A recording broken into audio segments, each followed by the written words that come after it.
தாம்பரம் அடுத்த முடிச்சூர் அருகே கஞ்சா பிரச்சனையில் ஏற்பட்ட முன்விரோதத்தில் 18 வயது இளைஞர் ஒருவர் கொலை செய்யப்பட்ட சம்பவம் அதிர்ச்சியை ஏற்படுத்தியுள்ளது.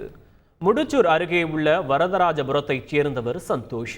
இவரை அதே பகுதியைச் சேர்ந்த சூரியகாந்த் என்ற இளைஞர் தாக்கி கஞ்சா மற்றும் செல்போனை பறித்து சென்றதாக கூறப்படுகிறது. இதனால் இருவருக்கும் இடையே முன்விரோதம் இருந்து வந்த நிலையில் முடிச்சூர் பகுதியில் உள்ள காலி மைதானத்தில் வைத்து தன் நண்பர்களுடன் சேர்ந்து சூரியகாந்தியை ஓட விரட்டி அரிவாளால் வெட்டி இருக்கிறார் சந்தோஷ். அப்போது சூரியகாந்தியின் சகோதரர் மற்றும் உறவினர்கள் ஒன்று கூடி சந்தோஷையும் அவரது நண்பர்களையும் சுற்றி வளைத்த நிலையில் சந்தோஷ் தரப்பினர் தப்பியோடியுள்ளனர்.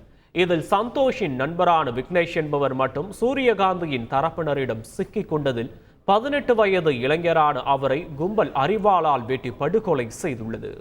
சம்பவம் குறித்து வழக்கு பதிவு செய்துள்ள போலீசார் தீவிர விசாரணை நடத்தி வரும் நிலையில் தலைமறைவாக உள்ள கொலையாளிகளை வலைவீசி தேடி வருகின்றனர். செய்திகளை உடனுக்குடன் தெரிந்து கொள்ள உடனே சப்ஸ்கிரைப் பண்ணுங்க.